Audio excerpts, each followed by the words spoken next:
আসসালামু আলাইকুম সবাইকে। আমরা বর্তমানে দেখছি ভারতে নিট পেপার এক্সাম যে দুর্নীতি, সেই দুর্নীতিকে কেন্দ্র করে প্রোটেস্ট। সেখান থেকে সোনাম ওয়াংচুক সায়েন্টিস্ট, শিক্ষাবিদ, ওনার অন্বেষণ এবং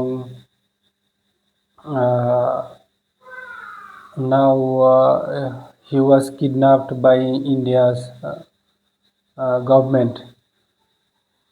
এখন পর্যন্ত ঠিক দিকে যাচ্ছে, কিন্তু এটাকে আরও শক্তিশালী করার জন্য আমার কাছে মনে হয় ইন্ডিয়ার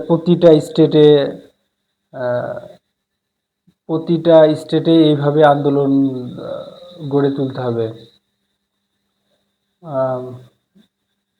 বিশেষ করে নরেন্দ্র মোদীর যেটা সবচেয়ে বড় হাতিয়ার, উনি ব্রিটিশদের মতো ডিভাইড অ্যান্ড রুল ব্যবহার করে। এই ক্ষেত্রে মুসলমানদের সর্বোচ্চ সতর্কতা অবলম্বন করতে হবে। নরেন্দ্র মোদী সরকার যেন কোনো রকম সুবিধা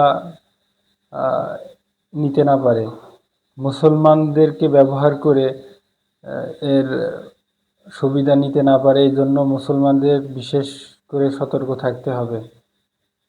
আর যে প্রোটেস্টটা হচ্ছে যন্তর মন্তর পার, এমন প্রোটেস্ট প্রত্যেকটা স্টেটে গড়ে তুলতে হবে এবং সবাইকে সবাইকে সাথে নিয়ে এই জুলাই রেভলিউশনটা আরও কার্যকরভাবে সারা বিশ্বের কাছে তুলে ধরতে হবে। এবং ভারতের যারা মিডিয়া,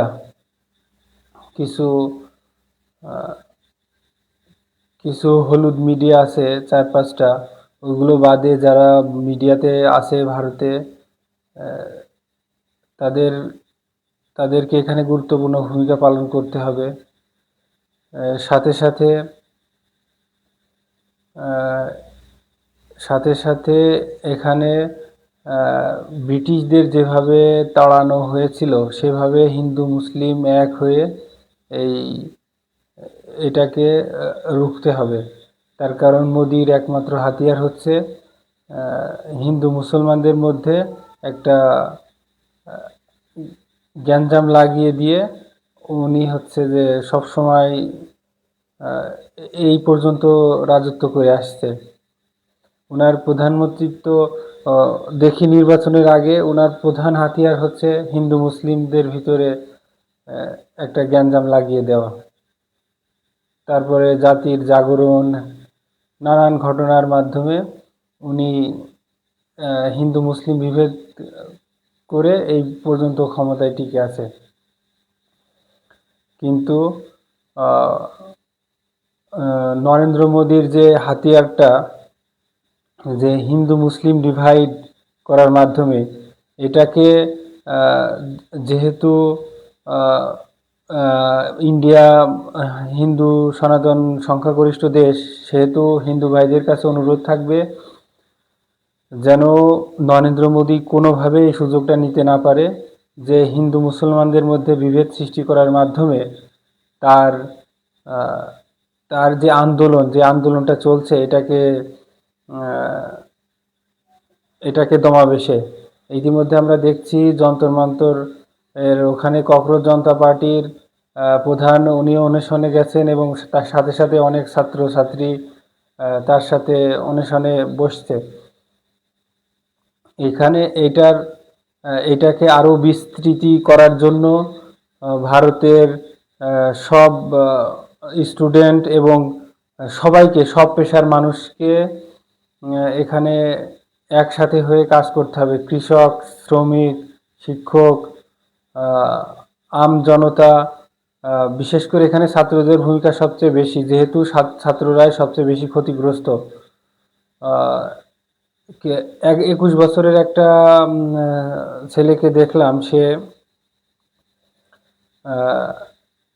অলরেডি তার অলরেডি তার মেডিকেল ফিক্সড, তারপরে সে জানতে পারে যে তার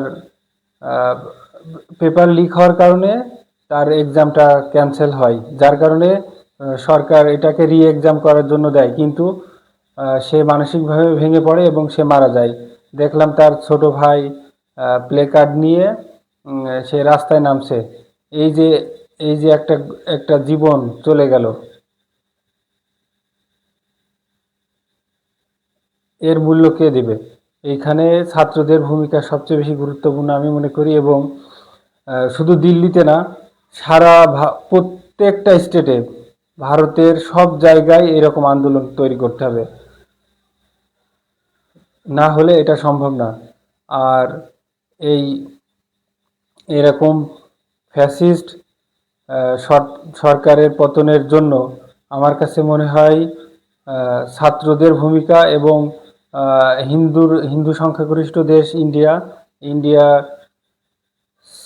सभी हिंदू भाइयों, सनातनी भाइयों लोगों के पास मेरा यही रिक्वेस्ट है कि सब लोग साथ में रहे और प्रोटेस्ट करते रहे। আর সাথে সাথে মিডিয়া, কিছু গদি মিডিয়া আছে, সেইগুলো যেন সুযোগ না নিতে পারে সেই দিকে খেয়াল রাখতে হবে। বিশেষ করে আমি আবারও বলি, মুসলিম ভাইদেরকে ঢাল হিসাবে ব্যবহার করতে পারে মোদি।